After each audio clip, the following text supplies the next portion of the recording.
গো আমায় একটুখানি হলুদ দাও। ও কি কথা? শোন কথা, বিয়েওয়ালা মেয়েদের হলুদ কুর্তি হয়, তোমার তো এখানে বিয়ে হয়নি, তুমি কুটবে কি করে? চুপচাপ দাঁড়িয়ে থাকো, চুপচাপ দাঁড়িয়ে থাকো, বলে দিল। দেখো না তুতুলকে, দেখো, ও বলছে যে ও হলুদ কুটবে। বুঝলি তুই? হ্যাঁ হ্যাঁ জেঠুমনি বলো। মাগো একটা কাজ করে দিতে হবে কিন্তু। শোনো, বৌদি তো আজকে এখানে ব্যস্ত থাকবে, অন্যদিকে সে যেতে পারবে কম। বৌদি কি করেছে, ওই সকলের জন্য ওই পান, তেল, সিঁদুর, মিষ্টি এসব গুছিয়ে রেখে এসছে। যারা যারা আসবে তারা যখন প্রত্যেকে যাবে, তখন তুমি সবার হাতে ওই তেল, সিঁদুর, পান আর মিষ্টি দিয়ে দিও। মা কেমন? মা তুমি চিন্তা করো না, সবাইকে আমি মিষ্টি দিয়ে দেবো, আর সবাইকে যাওয়ার আগে ওই তেল সিঁদুরও দিয়ে দেবো। তোমরা কিন্তু নিয়ে যেও, বুঝলে, মনে করে। তুমি চিন্তা করো না, আমি সব দেখে নেব।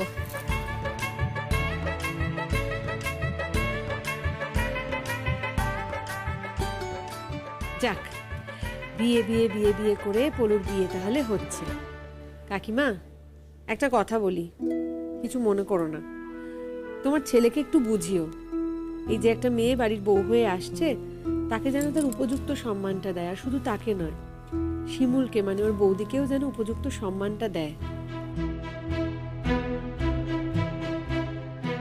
মানে কম কিছু তো করেনি, তাই বলছি। ও বিপাশা, থাক গো মা, আজ আর এই সমস্ত কথা আমি তুলছি না। না না, তুলতে আমরাও চাইছি না, সেটা কথা নয়, কিন্তু যা হয় আর কি, খটাখটি খটাখটি তো লেগেই থাকে, আর আগেও কম কিছু হয়নি, তাই জাস্ট বলে রাখলাম। আমাকে সম্মান না করুক, নিজের বউকে সম্মান করলেই হলো। তার একজন কোথায়? কার কথা বলছো? কার আবার? তোমার বরের কথা বলছি। পরাগ কোথায়? তাকে আমি অনেকবার বারণ করেছিলাম গো, সে তো কিছুতেই শুনলে না। সে বললে আজ নাকি তাকে স্কুলে যেতেই হবে, কাল থেকে সে ছুটি নেবে। আমি তো তোমাকে ছবিটা দেখালাম পরাগদা, আমি কিন্তু সব ডকুমেন্ট তুলে রেখেছি। ওই মেয়েটাকে এবার অন্যভাবে ভাসাতে হবে। না, কিন্তু কিভাবে বলো তো? শোনো, আমি তোমাকে একটা কথা বলি। প্রতীক্ষাদি আমাকে একটা দায়িত্ব দিয়েছে। প্রতীক্ষাদি বলেছে ওই মেয়েটাকে ওই বাড়ি থেকে যেভাবেই হোক আমাকে তাড়াতে হবে। আর তুমি তো বোধহয় তোমার বউয়ের সঙ্গে থাকতে চাও না, ঠিক কি না? আচ্ছা প্রিয়াঙ্কা, তোমার সঙ্গে আলাপ হওয়ার পরে তোমার মনে হয় যে আমি শিমুলের সঙ্গে থাকতে চাইবো? আরে ও তো বউ নয়, ও হচ্ছে পুলিশ। বাজে কথা বলো না তো। সত্যি। তুমি এখন আমাকে দেখছো তাই বলছো, আমার সঙ্গেই বা কদিনের আলাপ তোমার? জানো প্রিয়াঙ্কা, কি হয় বলো তো, এক একজন মানুষ থাকে যার সঙ্গে আলাপ হওয়ার পরে মনে হয় যে একে অনেক দিন ধরে চিনি, সারা জীবন ধরে চিনি। আবার এরকমও হয়, ধরো তুমি যার সঙ্গে সারা জীবনটা কাটাচ্ছ, দিনের শেষে মনে হয় আমি তো একে চিনি না। শিমুল না কোনোদিন আমার ভালো চাইনি, জানো তো, কোনোদিন চাইনি। যদি চাইতো তাহলে এই কাজগুলো তো করতে পারতো না। তুমি ভাবো কি করেছে, আমার স্কুলে গেছে, আমার হেড স্যারের কাছে আমার এগেনস্টে কমপ্লেন করেছে, আমার চাকরিটা যাতে চলে যায় সেই ব্যবস্থাটা করেছে। এগুলো করতে পারতো? প্রত্যেক মাসে আমি যে মাইনেটা পাই সেই মাইনে থেকে অর্ধেকটাকে তুলে দিতে হয়, আমার কাছ থেকে 5 লাখ টাকা স্কুইজ করে নিয়ে নিয়েছে। পারতো এগুলো করতে? কোনোদিন পারতো না। আমি বলে দিচ্ছি, ও কোনোদিন আমার ভালো চাইনি, কোনোদিন চায় না।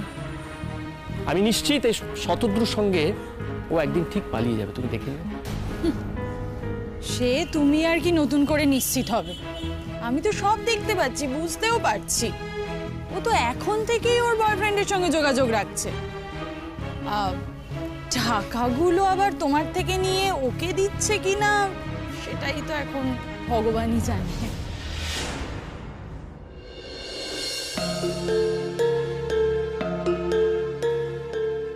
अरे वो रहा पलाश, अब आने का टाइम हुआ।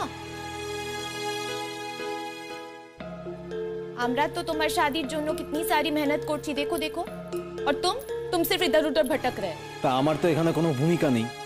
তোমরা যখন সবাই এখানে আছো, আমি তো জানিই সবকিছু হয়ে যাবে। আমরা চিন্তা কিসের বলো?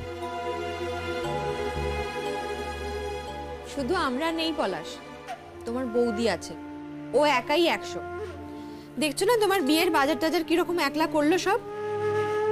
হ্যাঁ, আমি তো শুনলাম যে বৌদি বাজার হাট সব করেছে, আমি খবরও পেলাম। কিন্তু বৌদি, তুমি কি একাই সব করেছো?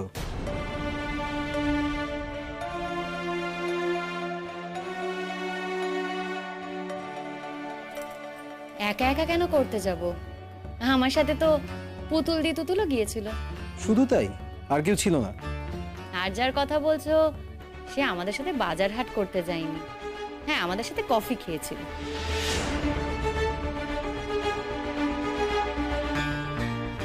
হ্যাঁ, তো সেটা তুমি মাকে বলেছো? আচ্ছা, রাস্তায় কারোর সাথে দেখা হয়েছে, তার সাথে যদি একটু কফি খাই, সেখানে আলাদা করে বলার মতো কি আছে বলো তো?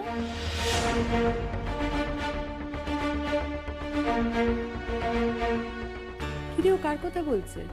ওকেই জিজ্ঞেস করো। না মানে আমাদের পরম আত্মীয়। এই শোনো, এত ঘুরিয়ে পেঁচিয়ে বলবে না তো, আমরা অত বুঝি না। কে কে গো? বৌমার বাপের বাড়ির কেউ?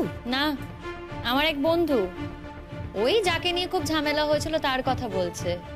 ওর নাম শতদ্রু।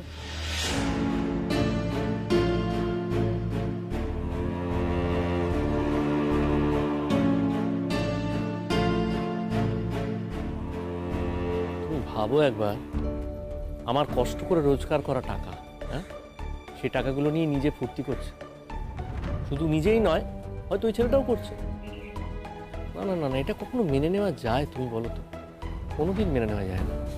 তাছাড়া আমাকে এমনভাবে কর্নার করে রেখেছে না, যে আমি কিচ্ছু বলতে পারছি না। পুলিশের কাছে গিয়ে ও যদি আমার নামে কমপ্লেন করে, পুলিশ তো ওকে সাপোর্ট করবে। এমনভাবে কর্নার করে রেখেছে। ডিএম ম্যাডামের সঙ্গে আলাপ পরিচয় হয়ে গেছে, ডিএম ম্যাডাম ন্যাচারালি ওকেই সাপোর্ট করবে। তারপরে আমাদের স্কুলে যদি হেডমাস্টার মশাইয়ের কাছে কমপ্লেন করে, হেডমাস্টার মশাই ন্যাচারালি ওকেই সাপোর্ট করবে। কিন্তু আচ্ছা তুমি বলো, আমার ঘরের বউ, তাকে আমি শাসন করব না? তোমাকে একটা বুদ্ধি দেব? প্লিজ দাও, আমি চাইছি তুমি আমাকে বুদ্ধিটা দাও। কেউ আমার কথাগুলো শোনার মতো নেই, বাড়িতে কথাগুলো আমি কাউকে বলতে পারি না। কেননা আমার মাকে তো বশ করে নিয়েছে। আমার মা আমার কথা শোনেই না। আমি আর আমার ভাই পলাশ দুজনেই না, আমরা কর্নার। আমরা দুজনেই ছেলে, বাড়িতে একদম আমরা কর্নার। আমাদের কথা কেউ পাত্তাই দেয় না, কেউ শোনেই না। আজকে প্রতীক্ষা যখন বিয়ে হয়ে আমাদের বাড়িতে আসবে, ওর কিন্তু একটা প্রোটেকশন আছে। আমার ভাই আছে পলাশ, কিন্তু আমার কথা ভাবো, আমার কি প্রোটেকশন আছে? কে প্রোটেকশন দেবে আমায়? কেন? আমাকে তোমার প্রোটেকশন মনে হয় না বুঝি? দেখো প্রিয়াঙ্কা, তোমার সঙ্গে অফিসিয়ালি তো আমার এখনো কোনো সম্পর্ক হয়নি। হ্যাঁ, আমি জানি তোমাকে অনেক রকম অপমান করা হয়েছে তুমি আমার কাছে পড়তে আসো বলে। আসলে ওর গা জ্বলে যাচ্ছে। আমি ওর বরের কাছে পড়ি তো, পড়ার নামে গল্প টল্প করি, সেটাই ও সহ্য করতে পারছে। এক্স্যাক্টলি, ঠিক বলেছো তুমি, গা জ্বলে যাচ্ছে। কিন্তু দেখো, ও বরকে তো কোনো ভ্যালুই দেয় না, মূল্যই দেয় না। আমাকে তো মানুষ বলেই মনে করে না। আর তাছাড়া আমার সঙ্গে তোর কোনো সম্পর্কই নেই, আমার কাছে থাকেই তো না। তুমি ওই ছেলেটাকে নেমন্তন্ন করো। থাকে? আরে তোমার ওই বউয়ের বয়ফ্রেন্ডকে, কি শতদ্রু না কি যেন নাম। দেখো, আমি একটু খারাপ ব্যবহার করেছি ঠিকই, কিন্তু আমি কে? আমি তো এখনো পর্যন্ত বাইরের লোক। তুমি তো ভালোভাবে কথা বলতেই পারো, তুমি তো ওকে নেমন্তন্ন করতেই পারো। দেখো, আমি অনেক ভেবে দেখলাম, মাথা গরম করে ওর সঙ্গে কথা বললে কোনো লাভ হবে না।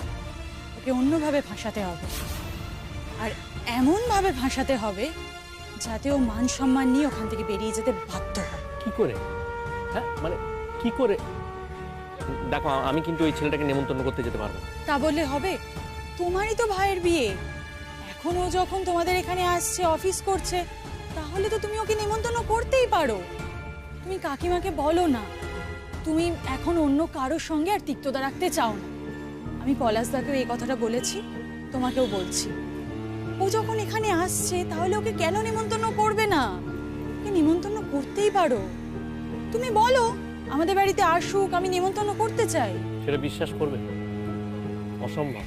ও ভাববে আমি ওকে ফাঁসানোর জন্য এসব করছি। আচ্ছা, তুমি না হয় নাই বা বললে, কাকিমা তো নেমন্তন্ন করতেই পারে। তুমি কাকিমাকে বলো যে তুমি শিমুলের সঙ্গে আর কোনো ঝগড়া ঝামেলা কিচ্ছু রাখতে চাও না। ওই ছেলেটাকে নিয়েই তো তোমাদের মধ্যে মূল ঝামেলা ছিল। তুমি কাকিমাকে বলো না যে তুমি ওই ছেলেটাকে এখন নেমন্তন্ন করতে চাও, তোমার কোনো আপত্তি নেই, তুমি ওর সঙ্গে আর কোনোদিনও খারাপ ব্যবহার করবে না।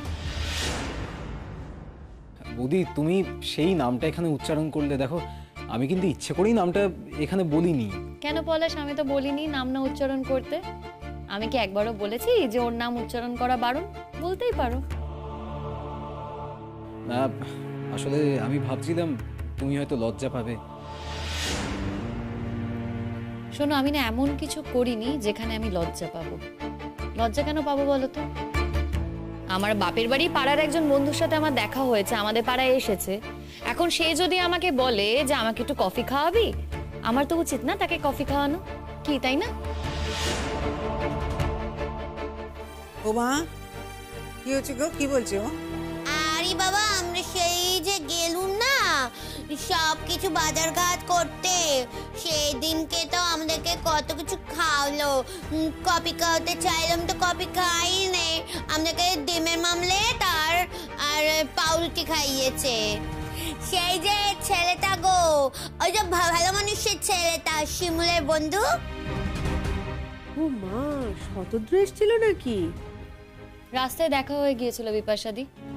ও এইদিকে কোনো একটা কাজে এসেছিল, অফিসের কাজে। ওকে নাকি এখন মাঝে মধ্যে এদিকে আসতে হবে, কি একটা ব্রাঞ্চ মিটের কথা বলছিল, তাই দেখা হয়ে গিয়েছিল আর কি। তো আমাদের সঙ্গে একবার দেখা করে গেল না? সত্যি তাই, কি আশ্চর্য বল দেখি। ও এলো এত দূর আর আমাদের কারোর সঙ্গে দেখাই হলো না। আমরা অন্তত আমাদের বাড়িতে আসতে বলতে পারতাম। এই পাড়ায় এসছে, গান টান গেয়ে গেছে, আমাদের সঙ্গে এতটা আলাপ। হ্যাঁ, হতে পারে তোদের বাড়িতে আসার আপত্তি বা অসুবিধা থাকতেই পারে, কিন্তু আমাদের বাড়িতে যাওয়াতে তো কোনো অসুবিধা নেই, আমরা অন্তত বলতে পারতাম।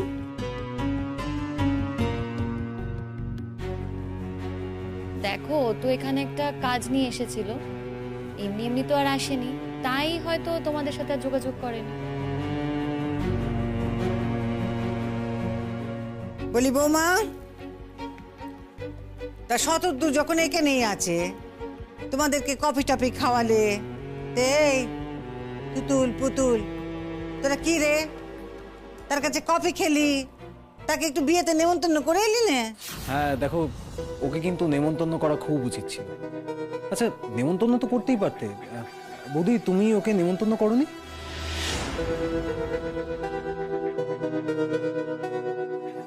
আমি কেন নেমন্তন্ন করতে যাব? ওই আমার বাপের বাড়ির লোকজনকে মা যা বলার বলেছে, আমি কাউকে কিছু বলিনি। কেন কেন বলনি? মানে আমরা তো না করিনি নাকি তোমার বাপের বাড়ির লোক এলে এখানে যত্ন আত্মি পেত না? আমার বাপের বাড়ির লোক এ বাড়িতে কেমন যত্ন আত্মি পেয়েছে সে আমার খুব ভালো করেই জানা আছে। আর তাছাড়া শ্বশুর বাড়ির সব অকেশনেই যে বাপের বাড়ির লোককে নেমন্তন্ন করতে হবে, তার কি কোনো মানে আছে? না বৌদি, দেখো এই কথাটা কিন্তু তুমি রাগ করে বলছো। আমরা কিন্তু সবাইকেই বলতে চাই। ইনফ্যাক্ট দেখো, তুমি যেদিন থেকে আমাদের বুঝিয়ে বললে ভালো করে যে শতদ্রুর সঙ্গে তোমার ওই বন্ধুত্ব ছাড়া আর কিছুই নেই, আমরা কিন্তু তারপর থেকেই শতদ্রুকে আমাদের আত্মীয় বলেই ভেবে নিয়েছি। ইনফ্যাক্ট দেখো, ও তো তোমার বন্ধু, আর তোমার বন্ধু মানে তোমার আত্মীয়, আর যে তোমার আত্মীয় সে কিন্তু আমাদেরও আত্মীয়। তারপর তো দেখো আমরা আর কিছু বলিও নি। কি বলতে চাইছো বলো তো তুমি? হ্যাঁ সেটাই, হঠাৎ সুর পাল্টাচ্ছ পলাশ। না দেখো, আসলে আমরা যদি কোনো ভুল করে থাকি সেটা আমরা শুধরে নিতে চাই।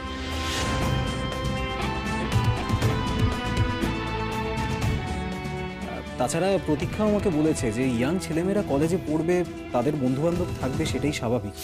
সেটা নিয়ে কথা বাড়িয়ে তো কোনো লাভ নেই। আর দেখো, যদি কিছু ঘটেও থাকে সেটা তো অনেক আগে, সেটা নিয়ে ফালতু কেন কথা বাড়াবো বলো?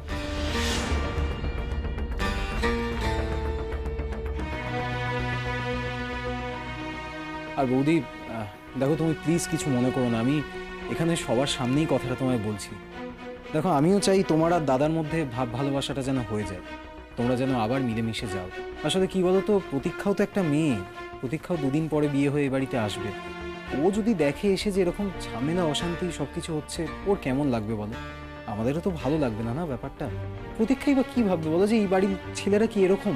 তুমিই বলো। বাকিটা তুমি আমার ওপর ছেড়ে দাও না। বউ ভাতের দিন নেমন্তন্ন করো, পরযাত্রীতে না হয় নাই বা বললে।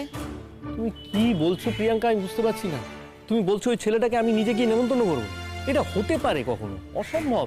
শোনো, ওকে দেখলে না আমার সারাক্ষণ মাথার মধ্যে এটা হবে যে এই ছেলেটার সঙ্গে আমার বউয়ের অ্যাফেয়ার আছে।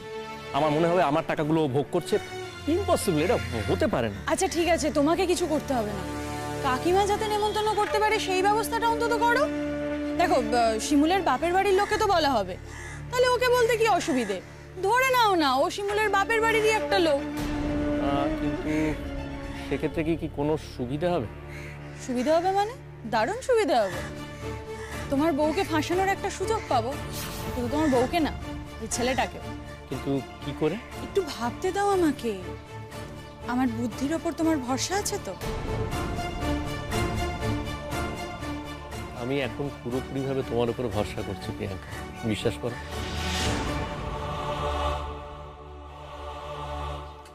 ঠিক আছে, তাহলে এই কথাই রইলো। তুমি কিন্তু তোমার মাকে গিয়ে বলবে। বলছি, তুমি এখন আমাদের বাড়ি যাবে তো? আমি গেলেই তো তোমার বউ এখন তেলে বেগুনে জ্বলে উঠবে। তাতে কি? তাই বলে কি তুমি আমার বাড়ি যাবে না নাকি? হ্যাঁ, যাবো না কেন, যাবো, কিন্তু কাল সকালবেলা যাবো। কাল তো বিয়ে। ঠিক তো? হ্যাঁ রে বাবা, যাবো। একটা সত্যি কথা বলবো তোমার, তোমার উপর আমি এতটা ডিপেন্ড করতে শুরু করেছি না, মানে তুমি পাশে থাকলে মনে হয় আমি অনেকটা সেফ, পাশে না থাকলে মনে হয় কি জানি আমি কোথায় বিপদে পড়ে যাব। আমি কিন্তু আজ ভূতের মুখে রাম নাম শুনছি। সত্যিই তাই। তবে পলাশ, এটুকু বলবো, যদি এটা মন থেকে বুঝে থাকো বা মন থেকে উপলব্ধি করে থাকো তাহলে কিন্তু ভালোই করেছো। হ্যাঁ বৌদি, কথাটা কিন্তু আমি মন থেকেই বললাম তোমায়। আর মন থেকে বললেই হয়। ও অভিপাশা, জানো তো, আমি তো সেদিন বৌমাকে খুব বুঝিয়েছি। আমি বুঝিয়েছি যে দেখো বৌমা, পরাগের সঙ্গে এবার একটু মিটমাট করে নাও। ও যত অন্যায় করে থাক, তুমি ওকে একটু ক্ষমা করে দিয়ে মিটমাট করে নাও। আমরা মেয়ে মানুষ তো, আমাদের তো আমার অনেক কিছু সহ্য করতে হয় না। আচ্ছা মা, মেয়েদেরকে কেন সবসময় সবকিছু সহ্য করতে হয়? ছেলেরা কেন সহ্য করতে পারে না, বলতে পারো? তুমি তো জানো মা, আমি কত সহ্য করেছি। তুমি দেখোনি নিজের চোখে? আমি নিজের চোখে দেখলুম বলেই তো কথাটা বললুম গো মা। তুমি যখন এত কিছু সহ্য করলে, তুমি যখন এই বাড়িতেই রয়ে গেলে, তখন আর একটু সহ্য করে সব মানিয়ে গুছিয়ে নাও গো মা। তাহলে কি হয় জানো তো, আমি যদি এটা দেখে যেতে পারি তাহলে আমি মরেও শান্তি পাই গো। এখন আবার তুমি মরার কথা কেন বলছো বলো তো? হঠাৎ মরার কি হলো? যাও তুমি কালে এখনো বলবে এবারে আমি মরে যাবো, মরে যাবো, মরে যাবো, আর মরে যাবো। আর কোনো কথা চাই না বুঝা, আমার ভালো লাগে না আমার। ও কি কথা? ও ছোট, এ কাঁদতে শুরু করলে কেন? যাই বলো দিদি, আমার ভাসুরজি কিন্তু তোমার চলে যাওয়ার কথা শুনলে খুব কষ্ট পায়। আসলে কি বলো তো, ও হয়তো বোঝাতে পারে না, কিন্তু ও তো তোমাকে ভালোবাসে, খুব ভালোবাসে। যাক যাক, এসব আবল তাবল কথা বলে সময় নষ্ট করার কোনো মানে নেই। হ্যাঁ, আগে আমাদের তাড়াতাড়ি কাজটা সেরে নিতে হবে। বৌমা চলো, তাড়াতাড়ি হাত চালাও, শেষ করো। পলাশ, এসব কথাগুলো আজকে থাক না, থাক।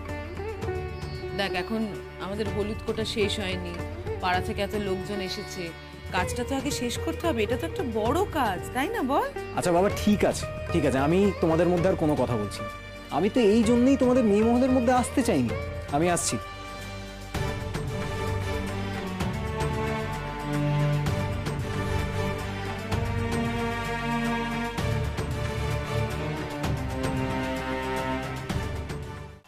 এত চিন্তা করো না, আমি আছি তো। এই তো কথা হলো, বাড়ি যাও। কাল বিয়ে বাড়িতে তোমার মা আমায় নেমন্তন্ন করেছে। কাল তো আমি তোমাদের বাড়িতে যেতেই পারি, কাল তো আমাকে আর কেউ কিচ্ছু বলতে পারবে না। আর আমি চেষ্টা করব তোমার বউয়ের সাথে একটু ভাব ভালোবাসা করার।